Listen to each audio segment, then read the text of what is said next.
bienvenida a todos. Muy agradecido por contar con su participación. Ha sido pues un tiempo desde que no hacemos esta actividad, la estamos retomando y bueno, para todos los presentes y para los que tengan acceso después a la grabación, esta es una actividad que estamos desarrollando todos los últimos viernes de cada mes y estamos invitando a maestros distinguidos de diferentes escuelas. Y bueno, el tema principal, digamos, el que engloba todo el budismo hoy, eh, queremos como que darle una perspectiva desde el punto de vista de cada uno de los maestros que hemos invitado y que vamos a invitar, para que entonces nos ofrezcan pues su visión, sí, su perspectiva, cómo están viendo el budismo desde este mundo moderno, ¿no? Desde este mundo que nos estamos enfrentando. Entonces, bueno, es como un poco un tema libre, pero de la actualidad. Y bueno, nos parece muy interesante, puede ser hasta en algún momento para tema para debates. De hecho, pensamos que después del quinto conferencia hagamos una mesa redonda y tengamos una especie de sesión de preguntas y respuestas con debate, ¿no? Pudiéramos tener ese tipo de actividad. Entonces, bueno, gracias por ser parte de esta nueva experiencia que estamos tratando a través del instituto promover y que bueno, que todos en la comunidad en la que nosotros nos desenvolvemos, pues nos conozcamos y estemos de alguna manera conectados a través de la enseñanza. Entonces, bueno, tengo el honor de presentar al maestro Bobchi, que es el primero que va a estar con nosotros y va a ofrecernos su sabiduría. Y bueno, una pequeña presentación, todos la tienen, pero no está de más y de verdad que para mí es un honor presentarlo. Eduardo López, conocido en el ámbito budista como Bobchi, es un destacado maestro budista zen mexicano nacido en 1963. Con una carrera de 40 años en desarrollo humano, se dedica ahora exclusivamente a la divulgación del budismo. Inició su práctica del Zen en 1994 y en 1996 se unió a la Buddhist Society of Compassionate Wisdom en Ciudad de México, donde fue ordenado maestro del Dharma en 2009.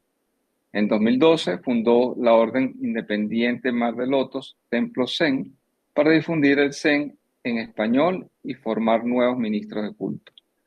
En 2019 realizó el juramento de maestro guía Zen y en 2020 fundó el seminario de formación de guías Zen Bodhitaru. En 2024 continuó su misión al fundar la ermita y ordenar a las primeras 2 guías Zen, consolidando su compromiso con la expansión del Zen en Latinoamérica. Entonces, bueno, una cordial bienvenida, maestro, y gracias por su participación.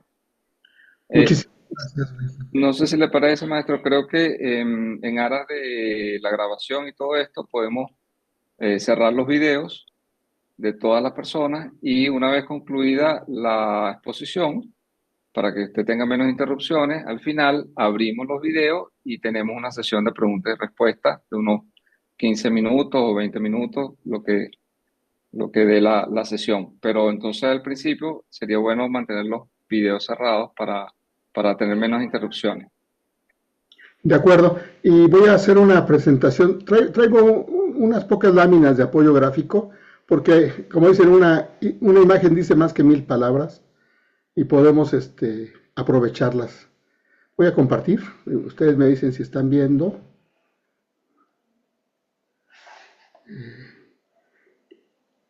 Ya lo ven, perdonen. Sí, sí se ve bien y Sí, se sí, escucha se ve bien. muy bien. Sí se oye bien, ¿verdad? Bueno, pues les agradezco mucho, venerable Nalicena Winston, haberme invitado para esta charla. Y el tema, le puse agua vieja para sed nueva, y yo espero que el título, que parece poético, críptico, de adivinanza o de Quan, en unos minutos quede claro para todos. Y me gustaría más que nos invitara a la reflexión más que otra cosa. Y bueno, la pregunta de fondo, ando muy preguntón, entonces la pregunta del fondo sería, ¿qué tan pertinente es desarrollar una espiritualidad en este mundo de 2025? No es pregunta retórica, es algo que quiero que reflexionen. ¿Es pertinente? ¿Todavía es necesario? Vamos a ir viendo, vamos a ir viendo. Pero antes que otra cosa, quiero empezar por un clásico. Este cuento, esta historia, este ejemplo tomado del budismo zen, lo he visto con coaches, lo he visto con gente que entrena mindfulness, que entrena cosas de todo tipo, como un pretexto para que te dejes convencer de mis verdades. Así es como lo venden. Pero quiero darles la historia original y luego darles una clave. De hecho, toda esta plática tiene que ver con la clave que está detrás de este cuento. Este cuento, casi todos los cuentos zen, de hecho el budismo zen sería una religión del cuento, por así decirlo. Casi todos los casos de los maestros, casi todas las historias, a menos que sea literalmente fantasiosa, prácticamente todas son anécdotas.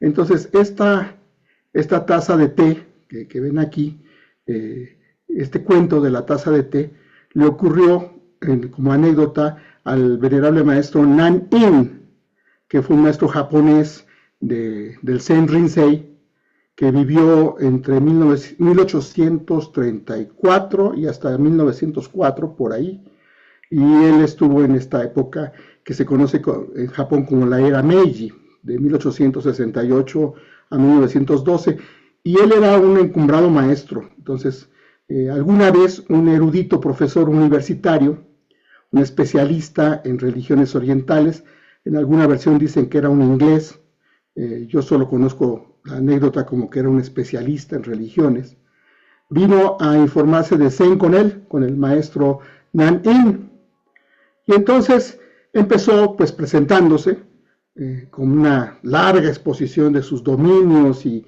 sus teorías y sus propuestas y sus conclusiones.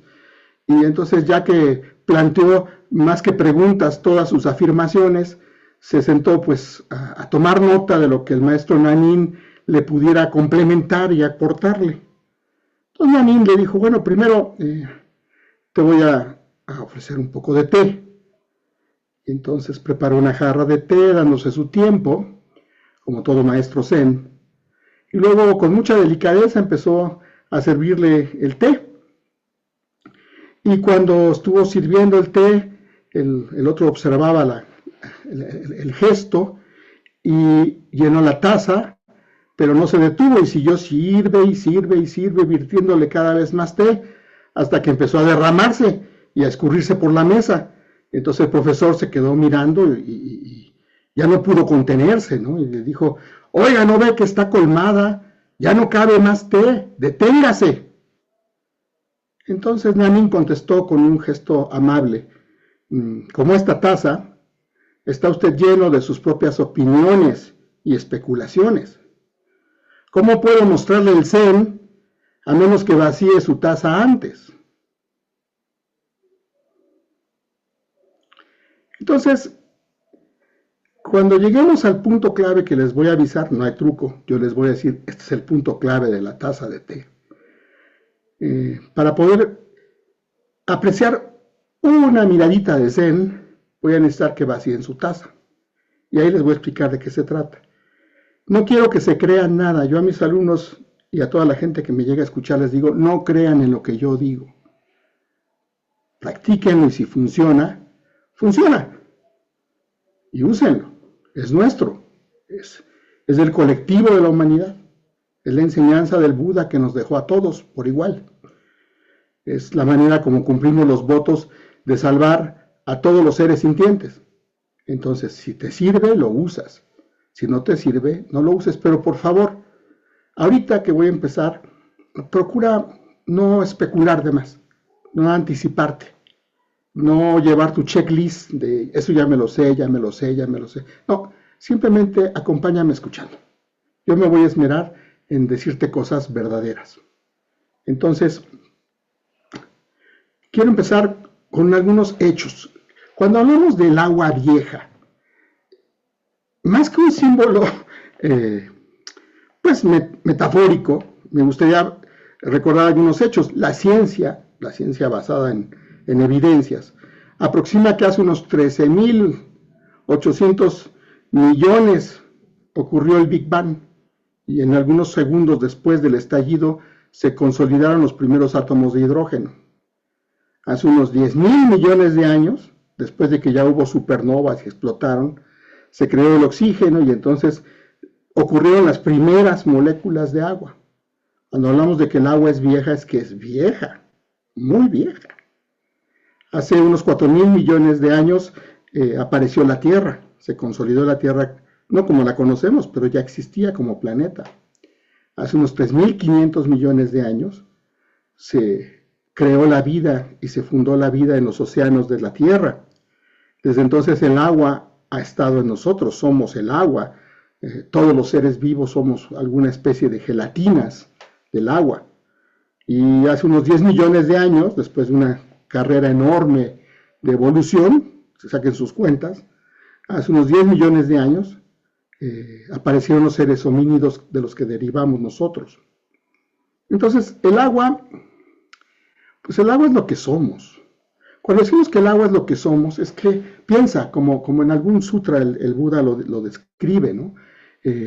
Sangre, lágrimas, saliva, sudor, orina, moco, semen, bilis, líquidos intersticial de las células, líquido linfático, jugo gástrico, jugo pancreático, el líquido cefalorraquídeo, el líquido sinovial de tus articulaciones, gran parte del sebo que nos compone.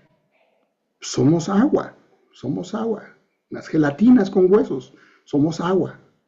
Entonces, mientras el cuerpo humano tenga la base biológica que nos da forma, lo que se conoce como rupa, pues siempre seremos y siempre necesitaremos agua. Eso no tiene que ser una teoría. Un ser humano no puede estar más de 5 días vivo si no bebe agua. Eso no traten de retarme a comprobarlo, pero eso pasa. Pregunten, vean. Entonces necesitamos el agua, todos. No importa cuán sofisticado seas, no importa qué moderno seas, cuánto dinero tengas, qué tecnología tengas, qué tan rico seas, qué tan poderoso seas, qué tanto seas lo que tú creas que seas, pero la base de tu vida es la misma agua de siempre, esa vieja agua de siempre. Esta es una verdad. Somos el agua, estamos en el agua. Y el agua potable te quita la sed a ti y a cualquiera. No se necesita creer en el agua ni en sus propiedades, no se necesita atribuirle nada más. Claro, le ponemos sabores y dulzores y lo que tú quieras, pero el agua simple, la cruda agua, si es potable, le quitaba la sed a los primeros homínidos y a los anteriores y a todos los animales. Y se la va a quitar a todos los humanos del futuro, mientras sean biológicos. Y esto es verdadero siempre, siempre. Entonces, cuando en el budismo hablamos de verdad, hablamos de cosas como el agua, como esto del agua. Y el agua nos da algunas lecciones. Las lecciones que aquí ya entramos en la parte simbólica, si tú quieres. O puedes volverlas simbólicas, pero todas estas son propiedades del agua. El agua se adapta a la forma del recipiente y siempre alcanza su nivel al asentarse. Esto aparece en muchos dichos zen, en muchos cuentos zen. Mi maestro decía parte de esta siguiente frase: el agua siempre va de lo más alto a lo más bajo. Va siguiendo el camino de la gravedad, pero puede ir en contra de la gravedad, si no, no habría árboles. ¿Cómo? Pues por el flujo capilar, y sube la savia hasta la última ramita a través de la capilaridad. Entonces estas son lecciones para nosotros también. Somos agua y el agua hace estas cosas. El agua lo abarca todo, lo envuelve todo, lo rodea, lo disuelve, lo penetra o lo mueve. El agua puede ser gas, sólido, líquido, dependiendo de las condiciones, y no deja de ser agua. Muta a la forma más estable dependiendo del contexto específico. Aquí ya lleva truco esta lámina. Eso pasa con el agua, pero nos empieza a dar lecciones. Ahora, realmente hay una sed nueva. Pregúntense junto conmigo, a ver, vemos acciones egoístas de las personas en la actualidad. Y no me refiero solo a gobernantes o gente estridente que aparece frecuentemente en los medios, no, hablo de todos nosotros. El que tira una basura porque le es más cómodo tirarla, el que se mete en una fila porque le es más propicio para sus urgencias, el que quiere ir primero, el que abusa. Todos los seres que tenemos actitudes egoístas. ¿Reflejamos los mismos patrones de sufrimiento que han existido a lo largo de la historia? ¿Somos tan distintos de la gente a la que le hablaba el Buda? Podemos reconocer estas conductas sucediendo en los nuevos contextos. Si no me creen, métanse a las redes sociales. Hoy es posible vivir con plenitud emocional. Todavía es posible. Entonces, esta sed que tenemos, ¿es una sed nueva? ¿Realmente? Les dije que venía más como reflexivo, más que para decirles cosas, pero para ir reflexionando, ven, me apoyé haciéndole caso al venerable Nandicena de aprovechar las tecnologías, ¿verdad? Siguiendo su ejemplo. Me apoyé de ChatGPT para poder explorar la información de la Organización Mundial de la Salud y me topé con cosas muy interesantes. Y voy a ser muy breve en esta lámina, ya se parece como de consultor, perdónenme, es un defecto de deformación por profesión, pero aquí hay algo interesante. El fondo gris nos refleja desde 2015 para acá el crecimiento de la población. Vean, va de 7.300 en la parte de arriba, pueden verlo, 7.300, 7.350 y va progresando hasta que casi somos 8.000 millones de personas. Cuando hablamos de 8.000 millones de personas, yo no sé qué piensas tú, nos comentaba nuestra amiga de Uruguay, que son 3.5 millones, 3.5 de 7.900. O sea, la masa de seres sintientes humanos es enorme. Pero además de eso, observen, ha habido unos fenómenos muy interesantes. Las redes sociales empezaron con un uso promedio en el mundo, en 2015, de 1 hora 30 y eran 2.078 millones. 2.078. Poco menos de un tercio de la población de entonces. Hoy, si van hasta el fondo, el promedio es 3.23 horas y las miran, las observan 4.620 millones, poco más del 50%, o sea, de la población mundial gasta hasta 3.23 horas promedio diarias de consumo de redes sociales. Los gamers, la gente, sobre todo los jóvenes que juegan videojuegos, en 2015 usaban 1 hora de videojuegos al día. Hoy, en promedio, estamos en 2.12 horas de videojuegos al día. Pero cuidado, en 2015 se calculaban que eran 2.030 millones. Y ahora son 3.570, la mitad de la población mundial se dedica a 2 horas. Y seguramente a muchos que estamos en las redes sociales no jugamos videojuegos, pero muchos que juegan videojuegos sí están en redes sociales. Entonces, no se pueden sumar ambas esferas, pero quiero que vean, esto apunta a algo interesante, porque el reforzamiento de esto es la dopamina que nos da la gratificación por el juego, por lo novedoso, por lo excitante. Somos adictos a la dopamina y eso ha ido provocando, ahorita van a verlo en cifras de la Organización Mundial de la Salud, aislamiento y desolación al alza. Entonces, más gratificación, más permanencia desconectados, más desolación y más aislamiento, más conductas difíciles. La depresión en 2015, pues se calculaba, y ojo, cuidado, aquí nada más estamos usando datos de los sistemas formales, no son toda la población, posiblemente es mucho más, pero estos solo son los registros formales de instituciones. Se calculaban que eran 240 millones de personas con depresión clínica comprobada en 2015 y andamos en 459. Con la pandemia, a partir de 2019, hubo un incremento de 280 a 350 millones de las personas registradas en los sistemas de salud. un incremento del 25%, pero si vemos a la fecha del 2024, estos son datos de diciembre, hay 459, lo que nos da 67% de incremento de la depresión. Y una cosa interesante es que desafortunadamente el suicidio se ha mantenido más o menos rondando los 800,000 personas por año, 800,000 personas por año, promedio más o menos. Incluso se vio algún descenso, pero esto no nos debería más que ayudar a mirar. Quiero que vayamos al punto. Cuando estamos tantas horas en redes sociales, ¿qué contenidos vemos? Otra vez me ayudé de la inteligencia artificial y pudimos ver que más o menos la gente que está ahí se expone, dependiendo de la red social, ahí les puse algunas redes sociales, se expone a recurrentes contenidos que tienen que ver hasta un 25% cultura de la comparación y autoimagen negativa, ciberacoso y acoso virtual, normalización de conductas autodestructivas, desinformación sobre salud mental, presión social por lograr el éxito, búsqueda de validación externa, exposición a contenido violento o traumático, desafíos virales peligrosos, cultura de la cancelación, promoción de relaciones tóxicas. Vean los porcentajes. Realmente estar en la comparación permanente. Entonces, por un lado estás en la sobreestimulación y por otro lado estás en la comparación y estás en la avidez de algo que no llega nunca.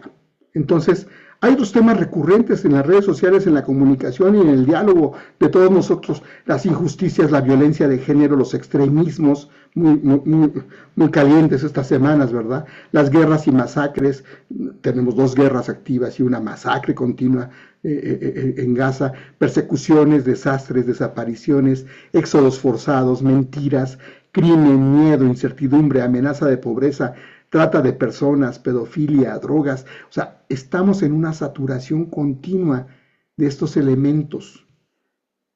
Y la pregunta es, ¿quién gana con esto?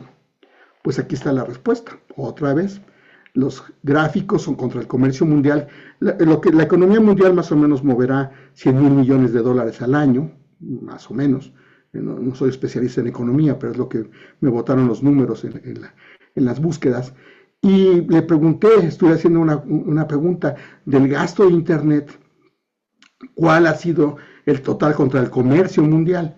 Véanlo, en 2014 eran 22,000 millones de dólares el comercio mundial y solo el 1.5 se gastaba en Internet, 6.82. Estos son los gastos de los proveedores de Internet, incluyendo las telefónicas. Y ahora, en 2023, faltan los datos de 2024, llegó al 16.13, o sea, pasó el comercio mundial a 31 y el gasto en 5,000 millones de dólares. Entonces, cada vez que das un clic, un like, una opinión, un hate, generarás lo que tú quieras y la interacción con los seres humanos será lo que sea, pero alguien ha triplicado sus ganancias en menos de 10 años. Y le conviene que estés adicto a la dopamina. Tú gastas vida tuya, el trabajo se vuelve dinero a través de usar tu vida trabajando, ya sea tu vida o la de otros, tus padres o alguna otra persona, para pagar el uso del Internet y el proveedor de datos, etc. Y mientras los algoritmos te domestican para hacerlos ganar más y más y más. Entonces se consumen recursos de una manera irreal. El mundo digital está consumiendo con la base en la fantasía de una fuente infinita de energía y recursos. Y no es cierto, la Tierra, nuestro universo real, tiene recursos limitados. Cada uso de la Internet consume agua y deja una huella de carbón. Todo, la inteligencia artificial está consumiendo más que nunca. Pero entonces estos recursos limitados nos acercan a un punto de quiebre donde no va a haber energía o va a ser tan cara que no vamos a poder sostenernos ahí, porque nada es para siempre. Y no podemos explotar la Tierra para siempre, infinitamente. Y ahora lo más terrible que hay detrás de esto es que hoy los que más tienen más que nunca en la historia de la humanidad. Y los que no tienen son el número más grande de pobres de la historia. Entonces, por un lado tenemos gente en situación de pobreza real en la vida ordinaria, que está evadida continuamente en el mundo de la fantasía. el mundo de la ilusión, el mundo de lo ilusorio que le decimos en el budismo y en el zen particularmente, el samsara. Ya voy terminando esta parte. La OMS, la Organización Mundial de la Salud, nos señala un aumento de casos de las personas entre 15 y 50 años en estas afecciones en los últimos 5 años. Estos son datos de los últimos 5 años, están en orden de crecimiento. Aquí quiero hacer una advertencia. Probablemente sí ha crecido, pero también hay que saber que hay un sesgo en que ahora hay una mejor manera de diagnosticar, hay más conocimientos, hay redes integradas, hay registros compartidos, hay más visibilidad de las enfermedades mentales y ahora tenemos estándares médicos como el DSM-5 norteamericano o el CIE-11 de la Organización Mundial de la Salud que permiten establecer mejor qué cosa es una enfermedad mental y qué cosa no lo es, o qué cosa es una afección clínica y qué cosa no lo es. Pero se ha notado un aumento enorme en los trastornos de ansiedad, que los trastornos de ansiedad, digo muy brevemente, incluyen manifestaciones como el trastorno de ansiedad generalizada o el de pánico o las fobias, y estos trastornos pues, son básicamente una preocupación excesiva y persistente que puede interferir en tu vida cotidiana. O sea, no es que estés preocupado, es que de tan preocupado no puedes hacer cosas. La depresión es de las cosas más graves y reales que existen, reales. Se manifiesta como una tristeza persistente, una pérdida de interés en actividades que antes te daban gusto y hacer y ya no haces, o puede ir acompañada de síntomas físicos. No es nada más échale ganas, ¿no? La depresión es algo real, que incluso puede haber una depresión clínica que tiene una base funcional, donde ni los buenos deseos ni la meditación te van a quitar esa depresión, necesitas atención clínica. Y esta es una de las principales causas de discapacidad a nivel mundial. El estrés, que hay un estrés positivo que nos permite movernos, pero llega a un punto donde puede ser paralizante. Cuando tienes demasiado estrés te confundes y entras en ansiedad, y si tienes demasiado estrés y caes en el overburning, lo que te puede pasar es que de repente simplemente te dé un infarto, o lo que llaman en Japón el karoshi, la muerte por esfuerzo, por trabajo. El estrés estrés mata, el estrés está ocurriendo, también tenemos apareado a esto, o como combinación con el uso excesivo de redes sociales y juegos, tenemos trastornos del sueño, y estos trastornos del sueño se dan en insomnio en niños, en jóvenes, insomnio de días en jóvenes, y el sueño, el no dormir mata, el no descansar mata. Y tenemos todos los trastornos alimentarios reforzados por estas ideas del concurso de la autoimagen y de las recomendaciones de dietas que hay en las redes sociales y de todo este juego macabro de quién está más flaco, quién no es gordo, o quién tiene una cierta imagen, y los trastornos alimentarios son una realidad continua y matan personas cada año. Y ahora, quitando que hay mucha gente que se toma la moda de que todos ya tienen TDAH, en realidad se ha aumentado el TDAH, pero el problema es que de repente hay gente que ahora todo le dicen que tienen una etiqueta de alguna enfermedad, y esto es un problema cuando las realidades como estas enfermedades se vuelven una etiqueta para ser especiales. Pues no nos cansamos de estar llenos de estímulos y queremos ser especiales también. Sin embargo, sí hay TOC, sí hay trastorno obsesivo compulsivo real, verificable, y sí hay TDAH, y han aumentado. Y esto sigue en aumento. La tendencia es que está aumentando en poblaciones donde no había, por ejemplo, el TDAH, que se caracteriza, por ejemplo, por dificultades para concentrarse o inquietud y comportamiento impulsivo. Eso está ocurriendo en adultos jóvenes y en adultos ya de 40 años.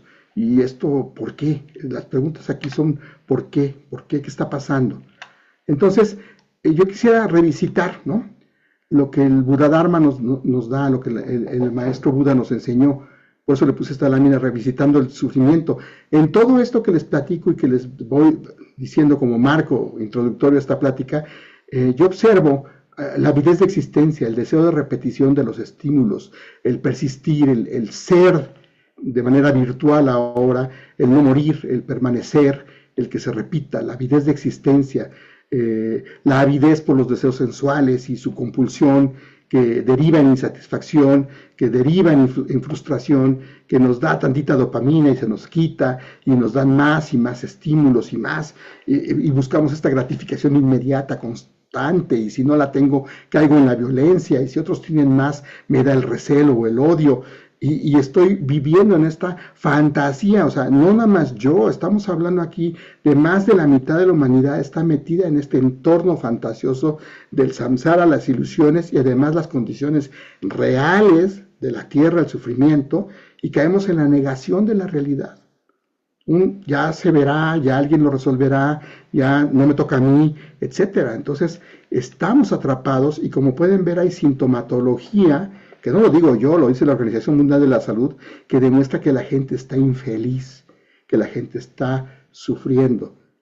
O sea, voltéense a ver, si las estadísticas que les presenté están más o menos aproximadas, en cualquier lugar donde te sientes, 1 de cada 2 tiene este gusto por las redes sociales y 1 de cada 10 tiene un trastorno, al menos depresión.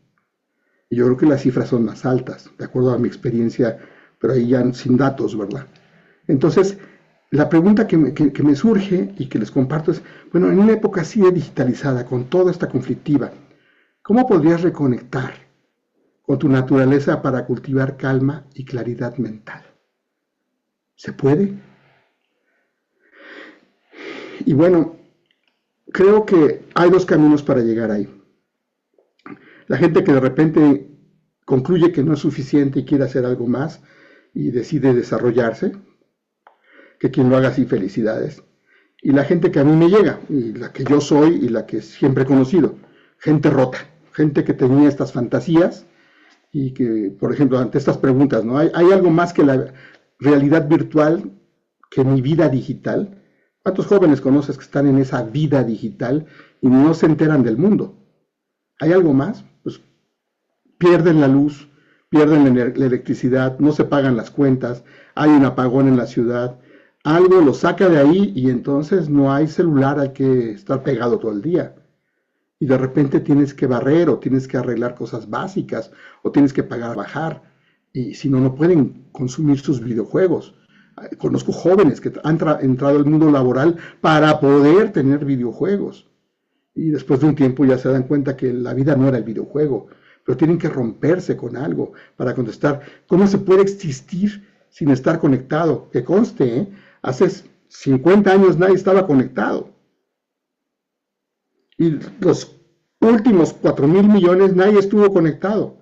Es un problema que nos hemos hecho ahora, que exacerba el sufrimiento, pero también que lo evidencia.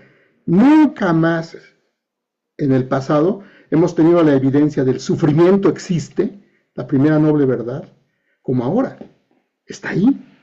Y cuando la gente se rompe, cuando toca fondo, cuando surgen las verdaderas oportunidades de cambio, pues si tienen suerte va a crecerle una sed espiritual, que sería una búsqueda de significado, de propósito, de conexión, más allá de la satisfacción inmediata, de los placeres instantáneos, también más allá de las necesidades básicas, ¿no? Sentimientos y creencias profundas de paz interior, de propósito en la vida, de conexión con los demás y el universo, un camino de desarrollo interior. Se descubre que es hacia adentro y que puede incluir diversas prácticas, ¿no? Como meditación, oración, contemplación, conexión con la naturaleza, servicio social, buscar causas humanitarias o hasta de animalitos, ¿verdad? Y la experiencia de algo más grande que uno mismo, ¿no? Una sensación de unidad con el cosmos o un poder superior, una forma de trascendencia. En el Zen decimos que hay que darle la vuelta a la piedra, hay que girar la piedra. Así como hemos mostrado el aspecto oscuro, el aspecto positivo es que nunca hemos tenido más información que ahora, y esto es ambiguo, como el Zen, como todo el Zen. Por un lado les estoy hablando de las formas negativas que tenemos de práctica, de uso del conocimiento y las comunicaciones, y por otro lado estamos dando esta plática a través de Zoom y estamos utilizando herramientas como el ChatGPT para integrar los datos. O sea, hay 2 aspectos siempre, decimos, ¿no? no es solo lo oscuro es lo malo y lo luminoso es lo bueno. Si le giras la piedra, verás que lo que era oscuro ahora es luminoso y lo que era luminoso ahora es oscuro. Hay que girarle la piedra, hay que ver todos los ángulos. Entonces, yo le apuesto a eso y tenemos que estar preparados, los practicantes de Buddha Dharma, los buscadores espirituales, tenemos que estar preparados para dar soporte, para acompañar, para cobijar, para sostener a toda esta masa de jóvenes que de repente no van a tener a dónde ir, no van a saber cómo era antes de ser digitales. Usando la referencia común, cuando se desconecten de la Matrix, ¿verdad? ¿Qué va a pasar? Bueno, aquí para mí es una alegría compartirles esta certeza, que no es mi verdad, y no quiero, aquí les pido que tengan un poco de paciencia, ya estoy acabando, y que recuerden el vaciar la taza un momento. La enseñanza budista sí incluye filosofía, metafísica, retórica, tiene muchísimos textos, tiene muchos aspectos simbólicos. A través de su historia, muchas culturas se la han apropiado, la han reelaborado, la han reconstruido. Tenemos muchísimos textos, muchísimas escuelas, cada una con su énfasis particular, pero en el fondo, la enseñanza del Buddha Dharma, si nos vamos a lo más central de la enseñanza, no es una teoría, no es una creencia o dogma, es una práctica de liberación del sufrimiento. Práctica de liberación del sufrimiento. Entonces es una verdad humana, porque Shakyamuni Buda, Siddhartha Gautama, era un ser humano que a través de la introspección encontró esta metodología y la comprueba en la realidad para acceder a la paz mental verdaderamente. Entonces es una herramienta humana.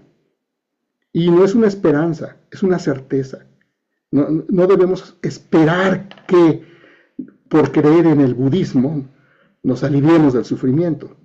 Alivio te dará creer eso, pero eso no es lo que busca el Buddha Dharma. Lo que busca el Buddha Dharma es específicamente la certeza de quitarte el sufrimiento. Y esta es una verdad que ya ha sido comprobada, no por mí, no porque lo diga yo. En la historia del Buddha Dharma, más de 2600 años, millones de veces, millones de practicantes han resuelto su sufrimiento a través del Buddha Dharma, en diferentes culturas, en diferentes momentos históricos, en todos los modos de gobierno y economía. Ha habido seres humanos que se han liberado de estar atrapados en la ira, en la avidez y en la ignorancia. Se han salvado de ello por la práctica misma.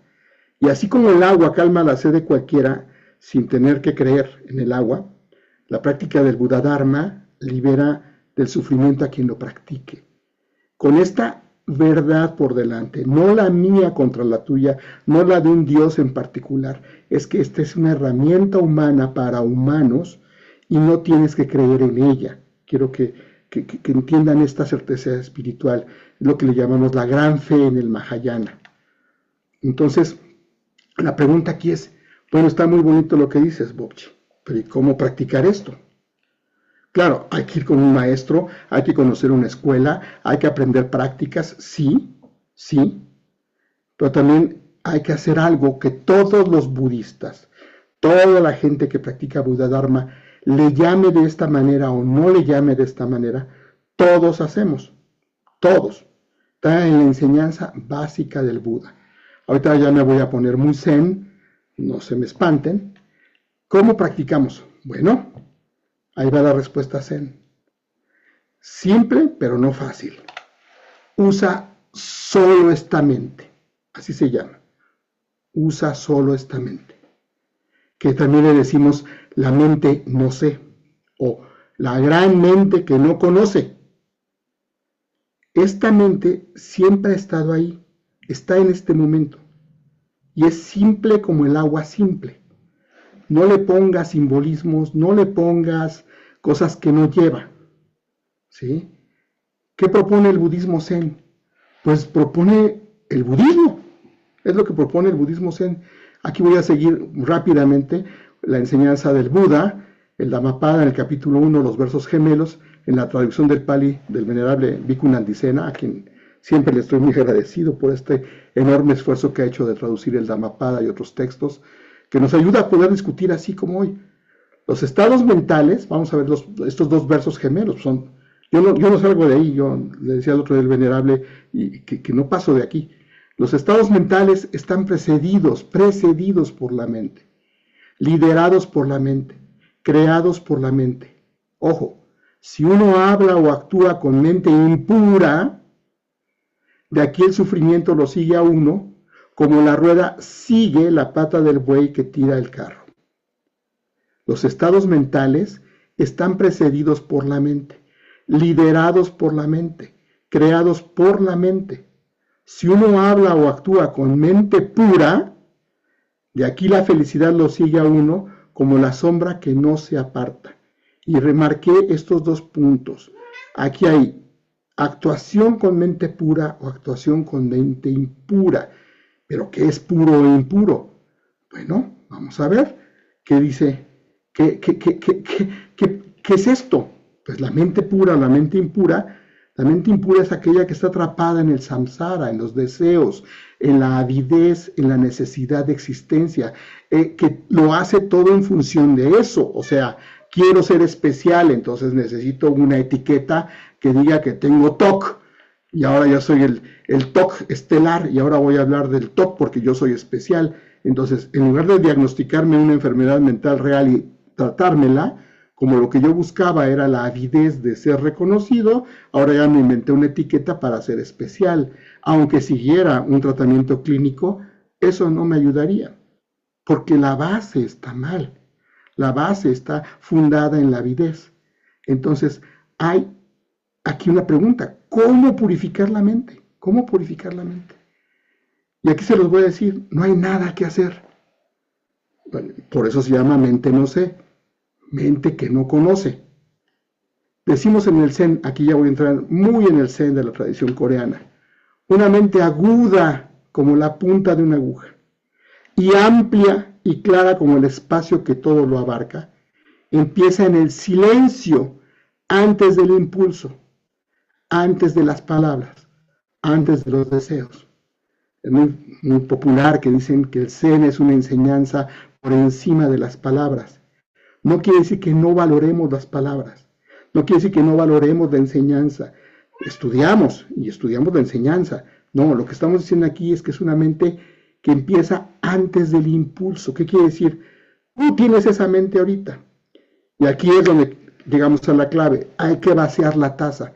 Aquella anécdota que les dije no tiene nada que ver con que creas lo que yo te estoy diciendo. Es: si observas con atención plena al momento presente, si observas con total cuidado tu mente, verás que antes de tus creencias, preferencias, ideología, aspiraciones, suposiciones, antes de eso estás.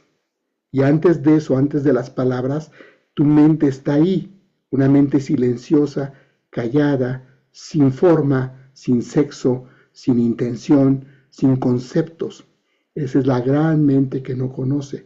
Es fácil decirlo, es muy difícil entrenarse para vivir desde esa mente, pero es fácil decirlo. Ahí apunta a esta mente que está antes de los deseos. Es esta gran mente que no conoce, que todos tenemos.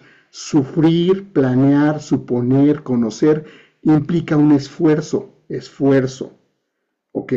La gran mente que no conoce es no hacer nada, de nada. Decimos que aparece obvia cuando haces el silencio expectante. ¿Qué es silencio expectante? Bueno, vamos a hacerlo. Para ya dejar las teorías, vamos a hacerlo. Voy a decirles algo y cuando les diga eso, incluso voy a apagar mi cámara para no distraerlos. No puedo apagarla. Bueno, así lo dejamos. No sé, aquí está. Miren, voy a decirles algo. Voy a tocar un instrumento. Ustedes van a escuchar el instrumento. Y no van a hacer nada más que escuchar y esperar lo siguiente. Y se van a fijar en esa espera. Si son hábiles y si se ponen las pilas, no van a permitirse hablar, reflexionar, cuestionar, voltear a ver nada. No van a decir nombres, ni van a permitir recuerdos ni nada. Se van a quedar congelados, expectantes, esperando, expectantes. Y van a ver que si hacemos ese silencio, algo pasa con ustedes. Ahorita vamos a recuperar la experiencia. ¿Preparados?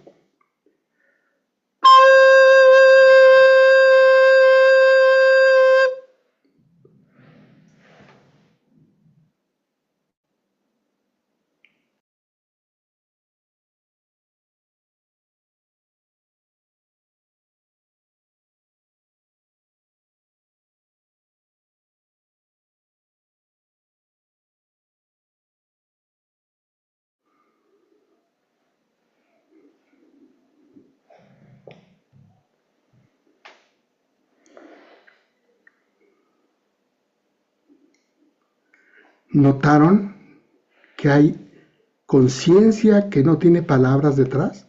Nada más rápido, si alguien no lo notó, no me diga no. ¿Alguien lo notó?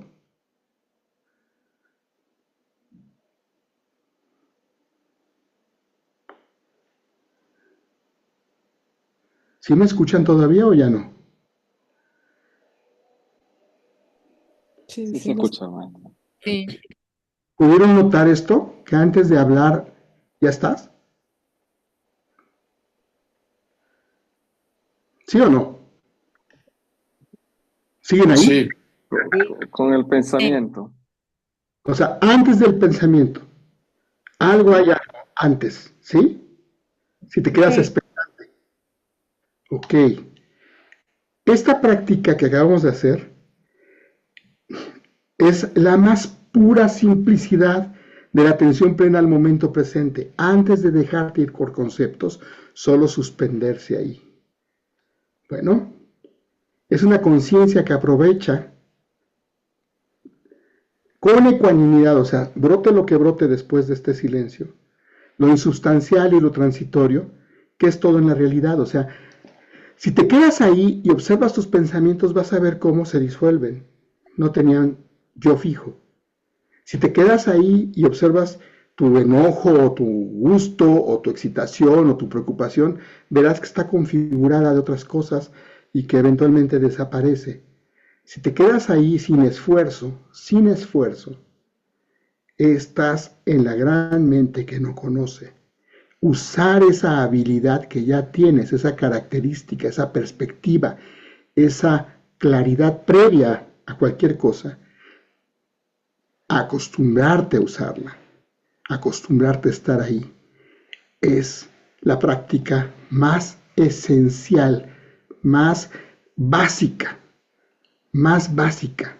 de lo que le decimos atención plena al momento presente. Cualquier otra cosa, imaginación, buena voluntad, lo que quieras desarrollar, si viene después de este silencio básico, será propicia.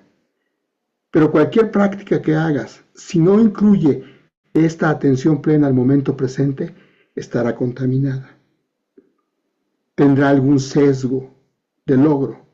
Esto en japonés, el zen japonés le dice espíritu de Mushotoku, de practicar sin deseo de obtener nada, ni la liberación del sufrimiento.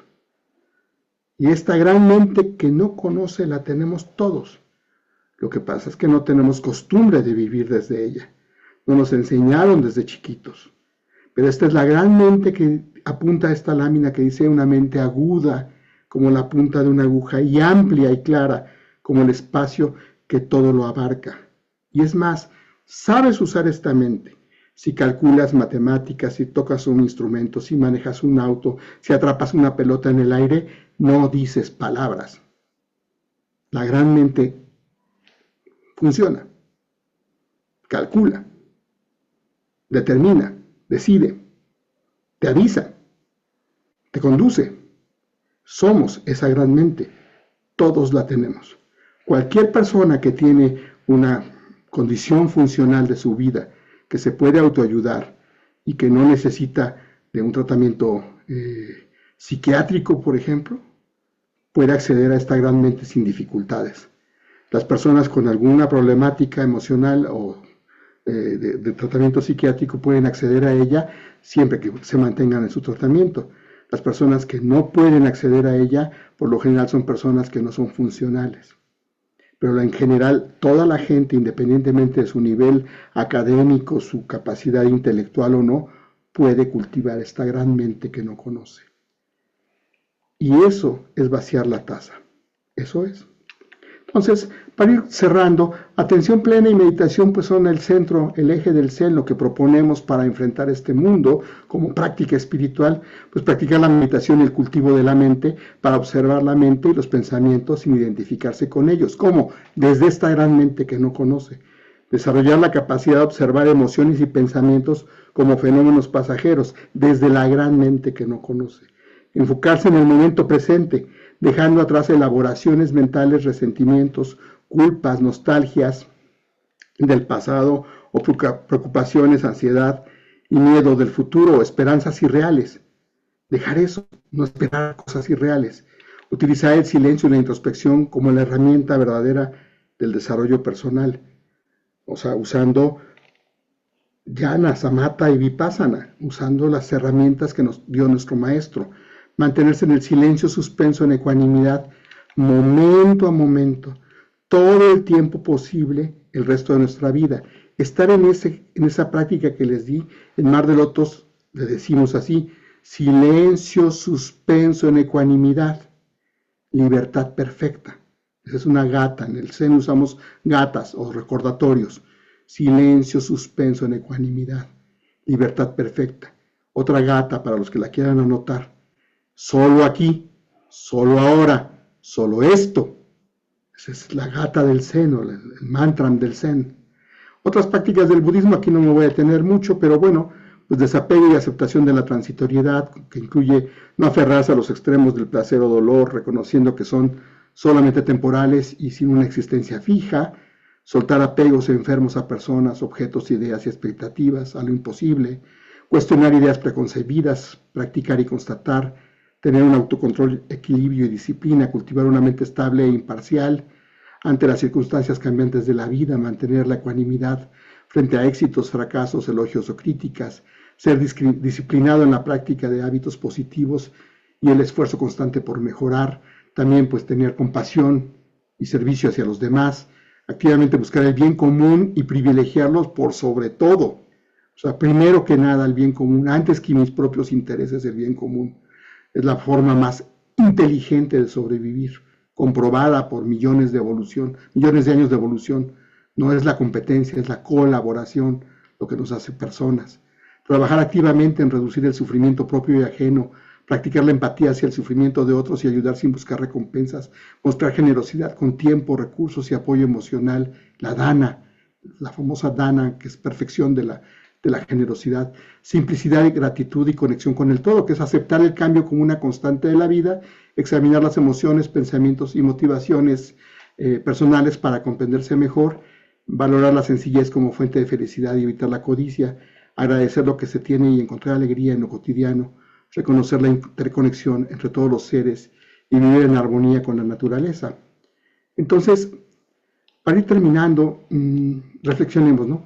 A ver, si la sociedad mide el éxito, tu éxito, el mío, el de todos, por acumulación de cosas y logros, por el consumismo, por la comodidad, por los lujos, ¿cómo podrías encontrar felicidad en una vida simple y sin pretensiones? Puedes. Vale la pena cuestionar tus creencias y explorar tu interior. Cuestionar todo lo que has creído y decir, a ver, ¿qué pasa si actúo sin creer? Sin todo ese bagaje. Si vacío la taza y desde ahí experimento la verdad del momento presente. ¿Me guste o no me guste? ¿Qué pasaría si al hacerlo empiezas a desafiar estas ideas de quién crees que eres tú? ¿Para qué estás aquí? ¿Qué crees que eres? ¿Cuánto vales? ¿Qué pasa si te disuelves? ¿Realmente importa buscar lo espiritual? ¿Tú crees que todavía importa? ¿O sería mejor simplemente dejarte llevar? Pues ya estamos en la vorágine, más de la mitad de la humanidad está ahí, pues nos vamos de frente, ¿no? El punto aquí es que cultives o no cultives tu paz mental, tu vida se está extinguiendo minuto a minuto. Tu paz es lo único urgente. Y para acabar, pues quiero compartirles este dicho budista, zen. Si lo comprendes, las cosas son tal y como son. Si no lo comprendes, las cosas son tal y como son.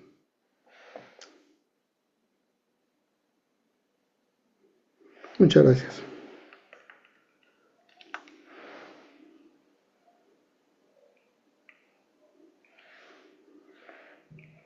Muchas gracias, maestro. Excelente charla.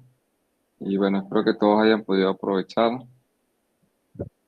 todo el contenido, la experiencia con la práctica. Muy bien. Este ejemplo, ¿qué era, maestro? ¿Una flauta o una campana? Es una flauta en re, mira. Ah, Es como la del colegio, pero grande. sí, muy bien, muy interesante. Pues bueno, ahora podemos tener una sesión de preguntas y respuestas para todas las personas que han participado. Claro, con todo Con gusto. mucho gusto pueden poner su micrófono y si tienen dificultad con el audio pueden escribirla, la leemos, pero preferiblemente con el micrófono.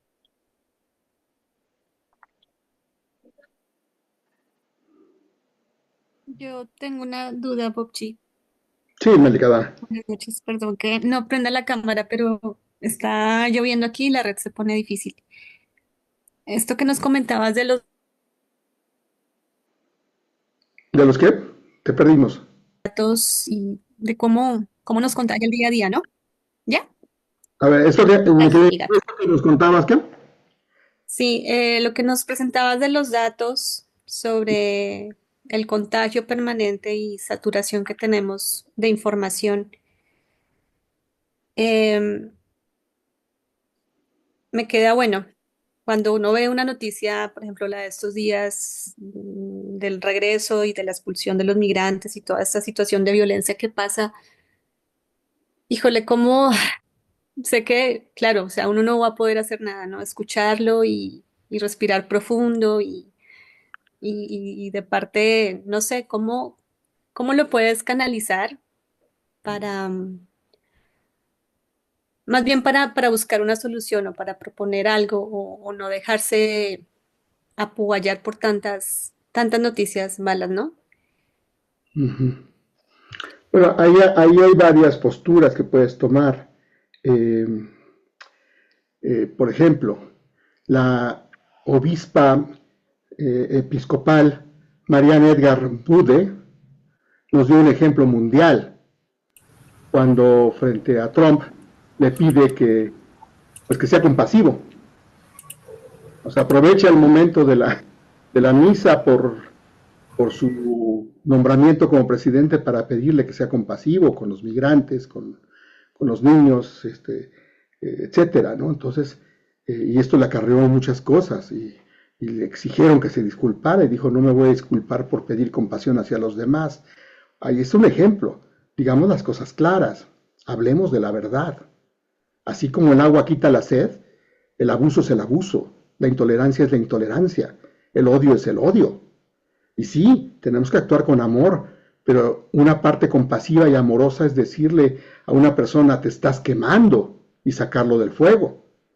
Ujú. Entonces, un primer aspecto sería decir las cosas como son, sin matizarlas y sin querer esconderse ni protegerse. Dos, buscar el bien común. Tres, auxiliar en algo. Ayer en la convivencia de la comunidad budista, un ejemplo rápido, ¿no? La propuesta fue lo que se junte hoy de la subasta de objetos que hacemos anualmente, que se vaya directo a un asilo para migrantes de regreso o de ida y lo aprobamos y se juntó una cantidad y se va ya para eso, o sea, ya se está copiando y se va a ir para eso, o sea, hacer alguna actuación, al menos con la gente que está contigo, propiciar el bien común y puedes actuar, ¿no?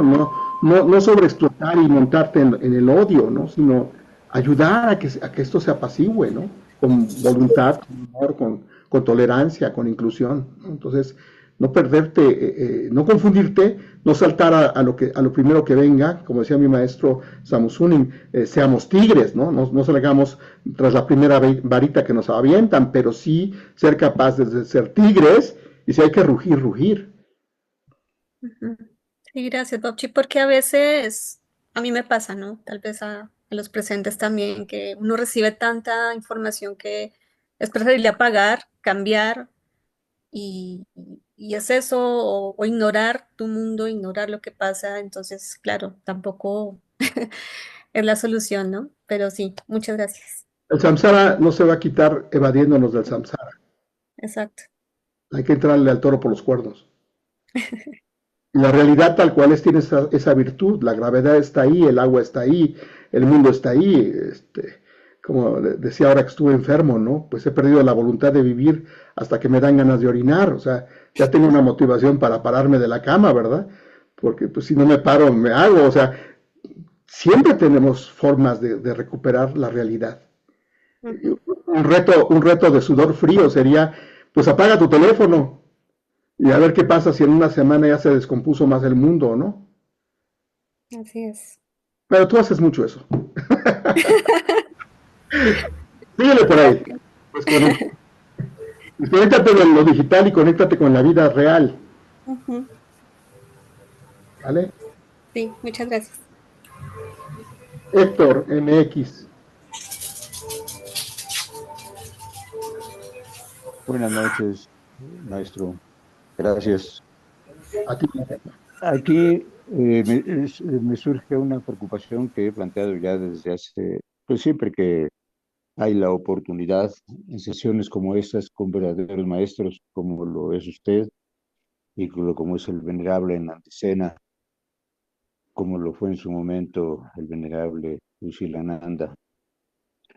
El punto al que me refiero es a, al peligro que hay, al riesgo que hay de bhikkhus, maestros improvisados o con una preparación, vamos a decir que aunque extensa, pero no comprometidamente eh, profunda con su creencia, ya sea Theravada, ya sea Zen, sino que lo que está proliferando en México y Latinoamérica en general es lo que sucedió en su tiempo allá en Estados Unidos, de una serie de maestros de bhikkhus improvisados, o bien que simplemente lo que buscan es, como decimos aquí en México, traer agua a su molinito, eh, pues hacer su monasterio. Y pues he visto tristemente cómo también en el caso de Vicunis, cómo también se da una situación muy similar por allá en una isla caribeña muy importante, muy grande. Y pues uno se da cuenta de que eso no va a llevar a la gente, a los adeptos, a los discípulos, a ningún lado. El punto es cómo identificar a un buen maestro y cómo concientizar a tantos buscadores de que no se conformen con cualquier cosa que les llegue o que encuentren, sino que verdaderamente investiguen quién de veras está manejando, está difundiendo el Dhamma como debe de ser, ya sea en cualquiera, en la corriente Theravada, que es en la que yo me desenvuelvo, ¿sí? O en la Zen, en fin, en cualquiera, yo diría que de ellas, pero que sea auténtica, que sea verídica y que no dañe a la gente. ¿Cómo concientizar a la gente para que no se deje engatusar, como decimos aquí, por cualquier maestra? ¿Qué me Bueno, recomienda usted? te voy a contestar como una vez con una preocupación similar me contestó mi maestro. Me dijo, Bobchi, deja que el Buda cuide de su religión.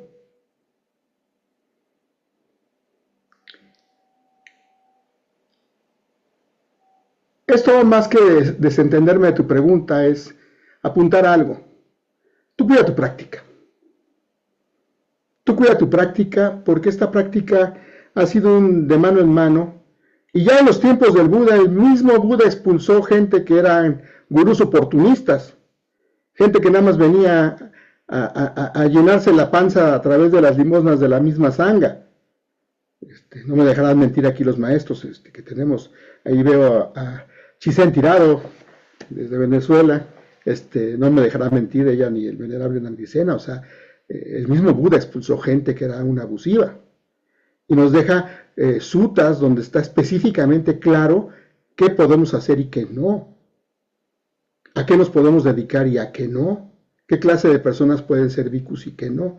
Tristemente siempre habrá gurús oportunistas, siempre habrá gente que quiera vivir del engaño o engañando a los demás y que incluso lo haga con buena voluntad y sin embargo engañe o haga perder su vida a otros. Y no podemos hacer nada. El Buda no hacía nada más que su propia práctica y decir la verdad y continuar en la enseñanza, y los alumnos sinceros siempre han sido así. O sea, yo te invito a eso. Si es una preocupación auténtica, no la desdeño, pero ocúpate de tu liberación del sufrimiento. Sé un ejemplo vivo del Dharma. Eso es lo único que nos queda. Y cuando haya que decir verdad, decirla. Y sí, no dudo que tengas claro esos casos, pero también no podemos hacer nada directamente porque tampoco vamos a lograr nada. Y mientras me dedico a esas campañas, voy a perder mi práctica y voy a dejar de ser un buen ejemplo para mis alumnos. Entonces, cuidemos el Buda Dharma a través de la práctica del Buda Dharma. Esa es mi mejor recomendación. Vale. De acuerdo, maestro Robchi. Gracias.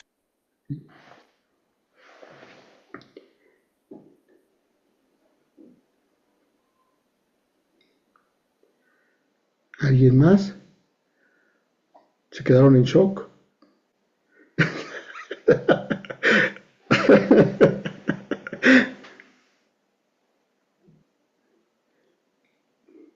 Bueno, pues si no hay más preguntas, podríamos pasar a las increpaciones, a los reclamos. También se vale. No, no es cierto. No, pero bueno, yo estoy muy contento, pero quisiera que, si quieren aprovechar alguna aclaración, algún dato, todavía podemos hacerlo. Sí, Soledad.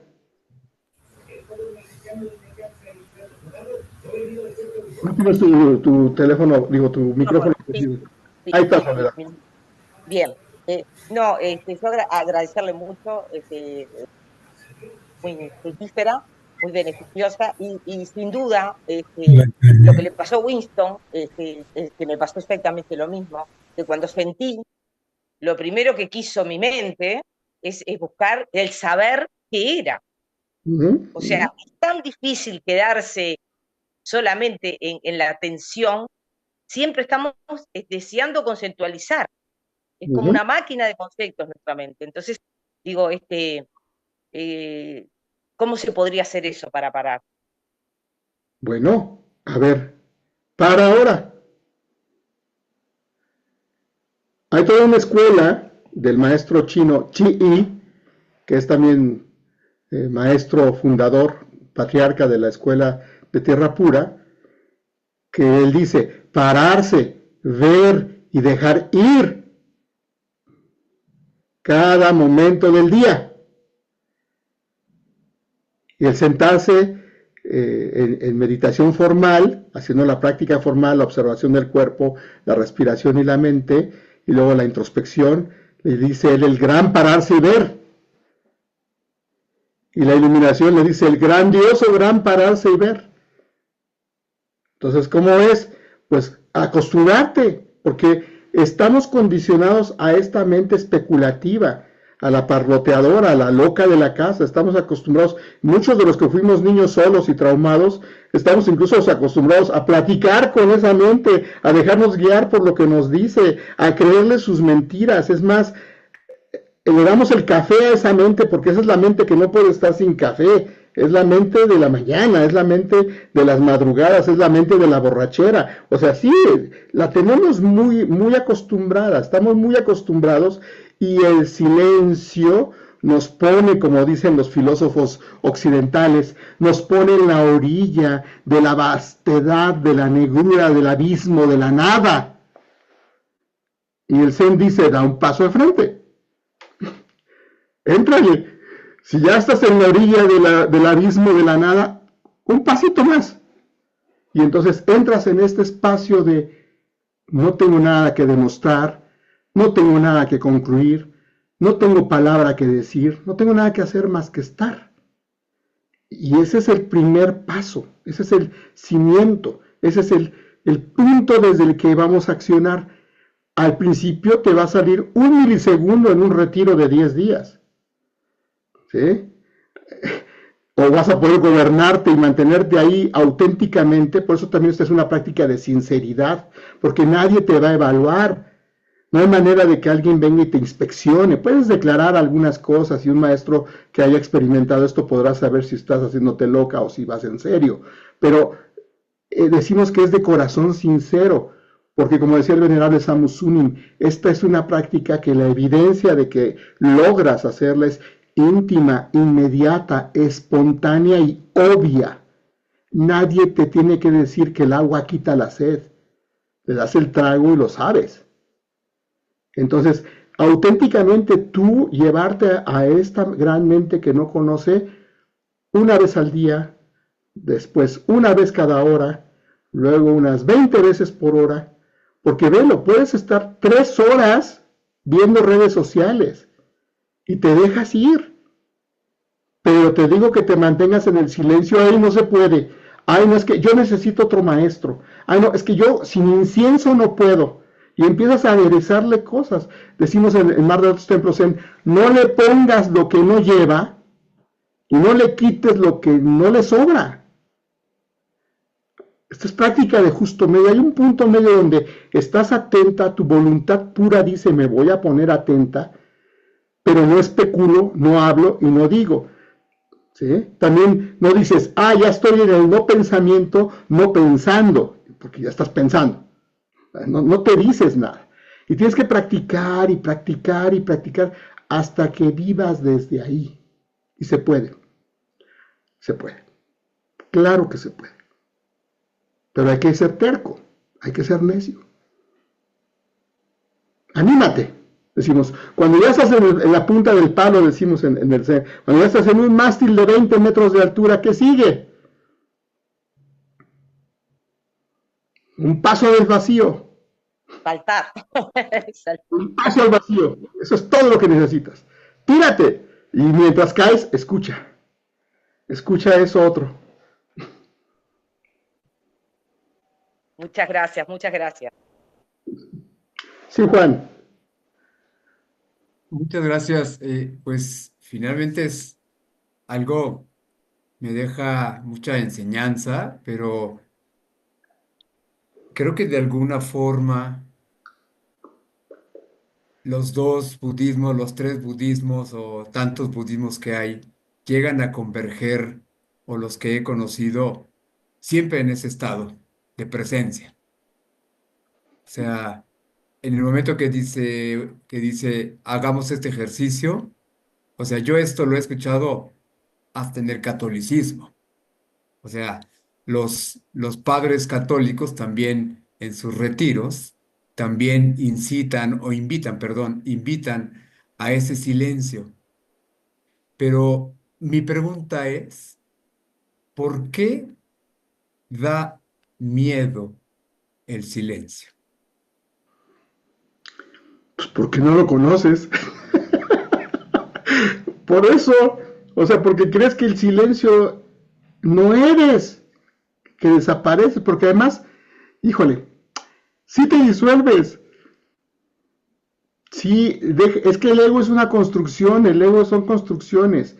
Y primero el comentario que hiciste, la acotación, yo estoy al revés que tú. Yo cada vez me convenzo más y entre más platico con venerables maestros como el venerable Nalicena que me ha dado oportunidad, entre más platico y más intercambio, me doy cuenta que Es un solo budismo. Lo que pasa es que pues tenemos el efecto histórico de las múltiples escuelas por cómo fue llegando al mundo, pero el Buda Dharma es uno solo, la enseñanza es una sola, ¿sí? La enseñanza del Buda es una sola, entonces, y nada más hay una sola enseñanza. Hay énfasis, hay compromisos históricos, hay tareas, pero tomadas, asumidas por las diferentes escuelas, pero el Buda Dharma es uno. Entonces la convergencia que tú ves, yo la veo al revés. Yo veo, de ahí salimos todos, así como la gran mente que no conoce es la base de la atención plena, o es en sí misma la atención plena, a partir de ahí todo lo demás. Bueno, es la práctica del Buda Dharma, y con su práctica de cultivo de la mente, que ya puede ser jhana y vipassana, o samatha vipassana, o una mezcla, el zen, si ustedes lo ven, entre más información les compartamos, verán que somos una mezcla también. No hay un límite en cuanto a escuela, estilos, algunos upayas, técnicas, cuestiones culturales que se colaron, etcétera, pero es un solo Buda Dharma. Eso es por un lado. Y por otro, ¿por qué da miedo? Porque creemos que existimos como la cosa que parlotea por dentro, como nuestras expectativas, como nuestras ansiedades, y la bodichita, la semilla de la iluminación, sabe que todo eso es una construcción. Y por supuesto, si lo que sigue es el silencio, ¿qué pasa? Si no pienso, ¿podré calcular? Sí. Si no me lleno de saturación de conocimientos, ¿podré ser feliz? Sí. Pero hasta que no lo haces, no lo intentas. Entonces el miedo es perder la existencia, es la presencia de la avidez de existencia de esta hermosa personalidad que ya me construí los últimos X años. ¿Cómo se va a perder el mundo de mis estilos, ¿no? ¿Cómo se va a perder el mundo de mi interpretación? ¿Cómo se va a morir toda esta realidad que ya me inventé? Cuando es fugacidad. Y yo lo aprendí con mi madre a la mala. Ella se construyó una personalidad avasalladora, y una mañana despertó con locura senil y no volvió a ser ella, nunca, ni a hilar dos palabras, nunca. Fue un golpe, ¡pum! Entonces, esta invitación es, ¿qué pasa si llegas ahí consciente? ¿Qué pasa si te animas? Por eso hablábamos de esa, ¿qué pasa si practicas? ¿Valdrá la pena practicar esto si te vas a disolver en el proceso? Igual no, igual el ego es más importante. Pero hay un punto de quiebre. El camino del bodhisattva, o el camino del practicante budista, tiene que llegar a ese punto de toque. Hay una puerta que cruzar, decimos. La puerta sin puerta. La torana, ¿te acuerdas? El portal que tenemos ahí en la ermita. La torana es lo que significa. Es que hay que dar esa puerta. Ese es el paso en el vacío. Claro que da miedo. Porque si no, mañana qué vendo, ¿no? ¿Qué lástimas doy? ¿Cómo le impongo un ego al mundo si ya no lo tengo, ¿no? ¿Y cuál sería el enfoque como maestro Zen de utilizar las redes sociales e ir sacando poco a poco esas 3 horas que ocupa la mayor parte de tiempo las personas, e irlas conduciendo hacia a esa práctica? ¿Cuál podría ser como una sugerencia como maestro Zen? Pues lo que estamos haciendo hoy, y hacerlo sin ninguna expectativa. Porque esta es una comunidad muy compacta, o sea, casi todos nos conocemos. ¿Cómo podemos saltar? O sea, ¿cómo podemos llevar esto? Que a mí me encantaría que estuviera en todos. Pues mira, ha habido intentos, ¿no? Como la comercialización del mindfulness, ¿no? Pero pues, no, yo estoy rendido. El Zen siempre es de poquitos. Siempre hay sillones disponibles. Siempre hay colchonetas disponibles, siempre. Todo el tiempo. Tú sacas 20, te llegan 5. ¿Verdad, Chisen? Es que el Zen no es para... Decimos que el Zen es para todos, es un dicho muy antiguo. El Zen es para todos, pero no todos son para el Zen. Sí. Porque el Zen es, a ver, ya quítate las máscaras, encuérate y aviéntate al agua fría. Ya, de una vez. Ya luego platicamos de la iluminación. Primero tírate al agua. Quítate la vergüenza y deja de ser hipócrita. Ahorita, ya de una vez. pues ahí la gente respinga. El venerable Ajahn Supan decía en alguno de sus retiros, Vipassana es la medicina amarga de la mente. Mm. Is the bitter medicine, decía. Vipassana is the bitter medicine. En el Zen, un poquito más violentos, ¿verdad? Decimos, el Zen es la espada que corta y da muerte y corta y da vida. ¿Espada cómo? La espada que corta y da muerte, corta y da vida. Ok, me lo voy a aprender. Cortamos el ego, la muerte del ego, para una vida plena. Pero es un poquito más a la japonesa, ¿no? El uso de las espadas sí fue un uso de maestros Zen, ¿verdad, Chisen? Algún tiempo tuvieron que andar así como andamos hoy los maestros Zen con celular, pues hubo que andar con espada porque si no los mataban. Entonces Muchas sí, gracias. por ahí va. Seremos siempre poquitos. Muy bonita conferencia. Muchas gracias.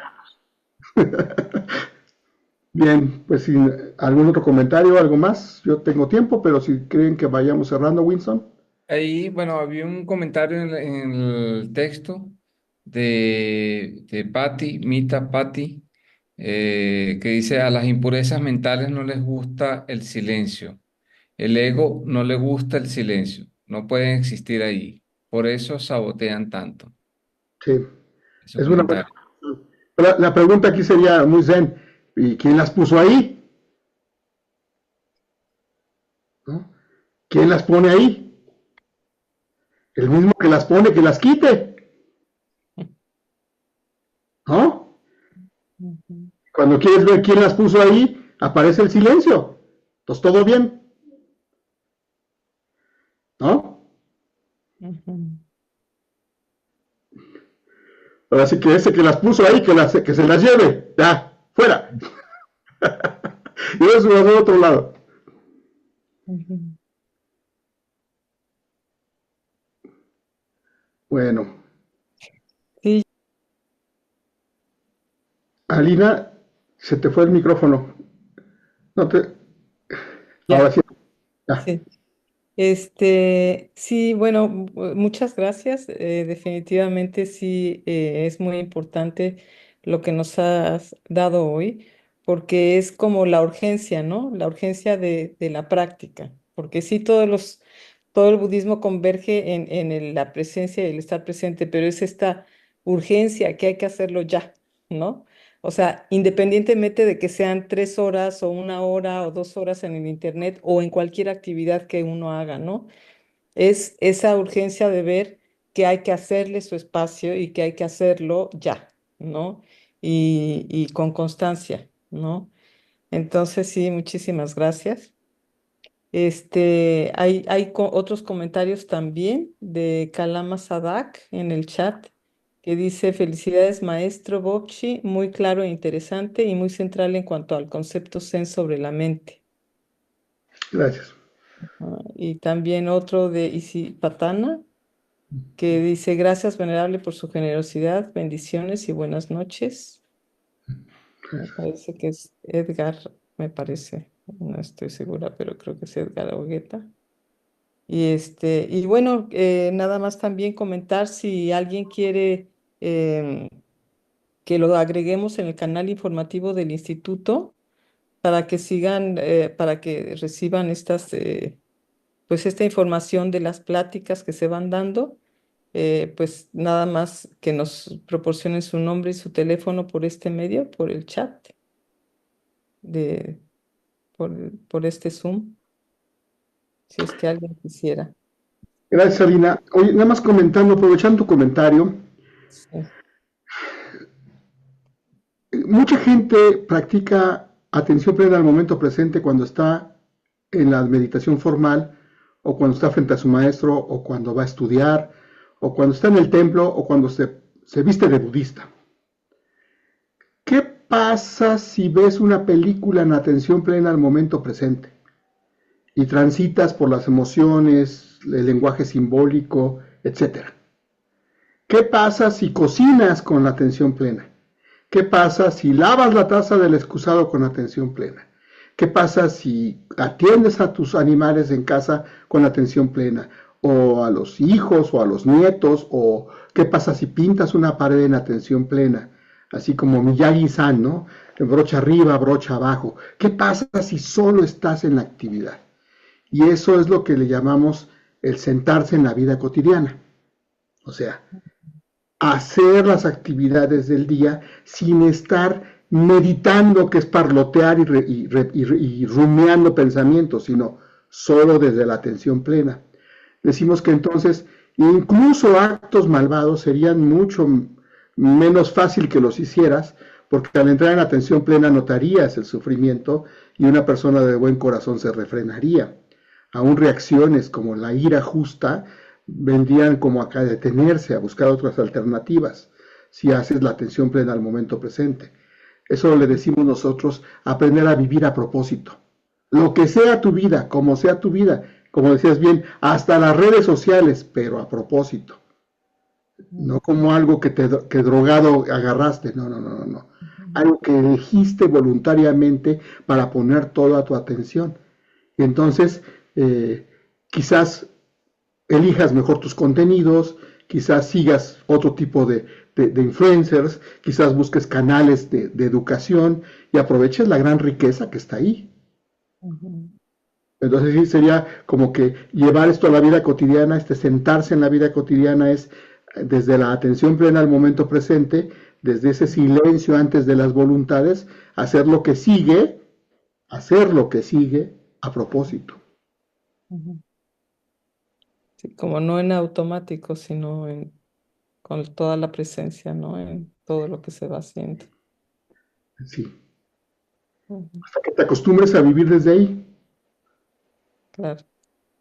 Y muchísimas gracias también Maestro. porque recordó y dijo sobre la depresión orgánica, porque Claro. creo que es un mito, ese es un mito muy, muy grande y muy peligroso que muchos practicantes de yoga, budismo, todo, transitan, ¿no? Y yo creo que eso fue, de verdad, esas palabras me encantaron, me llenaron. Muchísimas gracias. Lo olvidé decir, perdón por la interrupción. Gracias. Gracias, Juan. Y digo, olvidé, hay un sutra pequeño que recuerdo, no tengo aquí la nota directa, pero donde se habla con Sariputra, creo que son los tres tipos de sufrimiento. El sufrimiento del cambio, con el que no podemos hacer nada más que cultivar paciencia. El sufrimiento del cuerpo, con el que en estos días que tenemos ciencia, ¿verdad? Podemos recurrir a la medicina basada en evidencias y a la tecnología que la ciencia nos da para atender el sufrimiento del cuerpo. Recientemente el Dalai Lama, hay un video por ahí del Dalai Lama que dice, me tuvieron que atender médicamente, me tuvieron que intervenir, estoy así atendido clínicamente, por lo tanto el budismo no cura enfermedades, no cura afecciones, ¿no? No, o sea, el sufrimiento del cuerpo no lo cura. Lo que cura, lo que libera, es el sufrimiento de la mente, el de las emociones, el sufrimiento autoinducido, siempre que no sea funcional. Entonces, es mi caso y el de muchos de mis alumnos que recurrimos a la ciencia médica, tenemos tratamiento psiquiátrico y desde ahí hacemos la práctica. Y hay que informar al médico que estás practicando esto y también no dejarse engañar. O sea, si tú vienes con la expectativa de que te limpie un mantra, una esquizofrenia, es mente impura. Eso no va a ocurrir. Mente pura sería, sé que tengo una esquizofrenia, me trato la esquizofrenia y hago las prácticas para tener ecuanimidad y vivir mi vida con ecuanimidad, que se puede. Pero es muy importante lo que dijiste. Contestando algo a lo que decía Héctor, ¿no? Pues si tu maestro te da magia y dice que es budista, pues ya vele reculando, ¿no? Porque algo no está... Claro.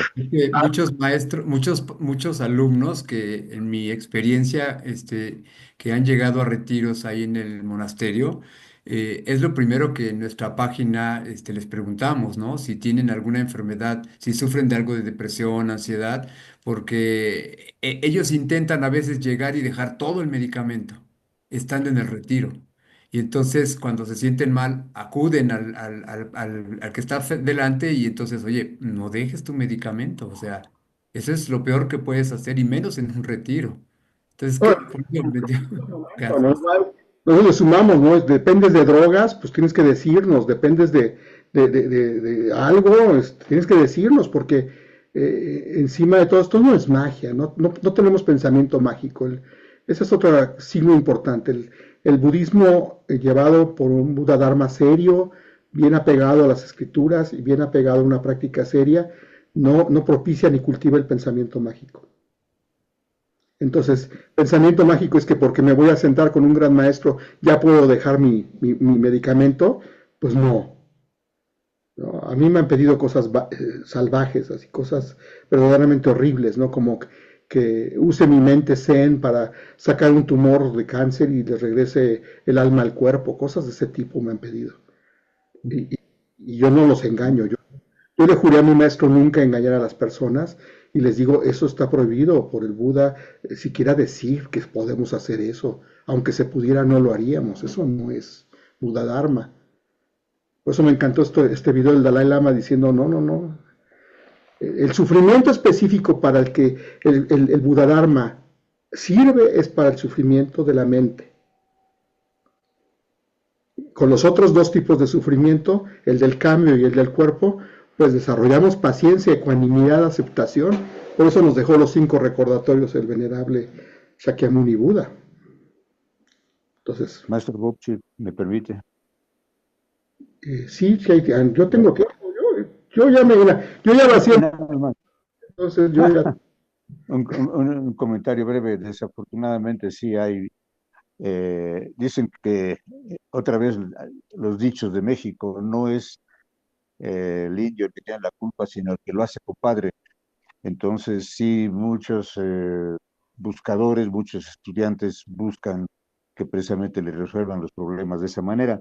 Y esto que menciona Juan, acerca de utilizar las redes para precisamente revertir el mal uso de ellas, pues de alguna manera tendría que ver con algo de lo que yo comenté, no sé, organizar un grupo de maestros, de practicantes, en fin, y que promuevan cosas tan importantes como, hablando del tema que usted mencionó, de la atención plena en la vida cotidiana, pues promover, por ejemplo, los cursos como el que dio el venerable Nandicena en diciembre, que se llamó Cultivando la atención plena en la vida cotidiana, en donde precisamente, bueno, fue tanto presencial como virtual, precisamente se trataba de estar barriendo, de estar lavando los platos, haciendo limpieza, haciendo las cosas de la vida cotidiana. Y bueno, pues ese tema sería o es muy importante para que uno entienda que no nada más en el cojín es donde se van a, se va a hacer la práctica única, sino también en cada minuto, en cada segundo de la vida cotidiana. Y pues esa idea de Juan, yo la secundo y pues ojalá que pudieran surgir algún grupo bien intencionado que pudiera hacer un poco de tiempo hablando de bodhicitta, ¿sí? Para ayudar a que no se extravíen los demás compañeros. Es una preocupación que a lo mejor, como usted tiene razón, debo dejarla de lado y preocuparme nada más por lo mío. Pero la bodhicitta creo que dice otra cosa, No, ¿verdad? no me tomes literal en ese sentido. Mira, aquí veo así a golpe 3 maestros que tienen grupos que dedican su vida a eso. Yo dedico mi vida a eso. Solo mi vida, toda mi vida ya está dedicada a eso. Entonces, no es menor, o sea, a ver, si hay esfuerzos que hacer, sí, claro que hay esfuerzos que hacer. Pero digamos, pues estamos 3 o 4 y aquí hay varios practicantes muy sinceros que sé que dedican mucho de su vida a hacer esto que tú dices, pues arránquese, usted también allá crea un frente, empiécele a buscar, hágase una red social y empiece a divulgar. O sea, yo creo que entre más hagamos, mejor. Y más si estamos bien formados. Bodhidharma dice que ese es el tercer camino. El primer camino es practicar el estudio de escrituras, el segundo camino es hacer la práctica del Buda Dharma y el tercer camino es enseñar pues prepararse y enseñar. O sea, entre más manos y vidas dedicadas a esto haya, más podemos abarcar. Entonces, bueno, tenemos que estar, si todo se derrumba, aquí estamos, ¿no? O sea, continuamos aquí. Cuando ya las creencias no dan, pues quedamos nosotros, ¿no? Nada más quedamos nosotros. Esa es la intención de lo que te dije. No pierdas tu práctica.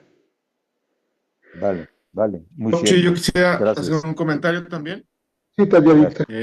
relacionado con el asunto de la evolución de por ejemplo, la inteligencia artificial, ¿no? Que es también de los últimos días, está evolucionando por segundo. Mientras estamos aquí ya es más inteligente. Sí. O sea, depende de cómo definamos, ¿no? Pero bueno, en ese contexto sí es una evolución de la propia tecnología. Y gracias por la plática. Yo me quedo con una, pues una certeza, ¿no? De que definitivamente eso está más allá de nuestro control, incluso de entender cómo funciona. Pero lo que acaba de decir me hace mucho sentido, ¿no? Al final de cuentas, al final del día, pues la práctica nos va a quedar y ha quedado por miles de años, ¿no? Ahora hablamos de este fenómeno, pero en otros momentos históricos seguramente se habló de otros riesgos y de otras distracciones y de otros problemas. Entonces yo creo que no hay ninguna razón para pensar que pase lo que pase, por ejemplo, con la evolución de la inteligencia artificial, pues eso va a evitar que podamos seguir practicando. Ya, ese es el comentario. Gracias. Gracias, Talladita.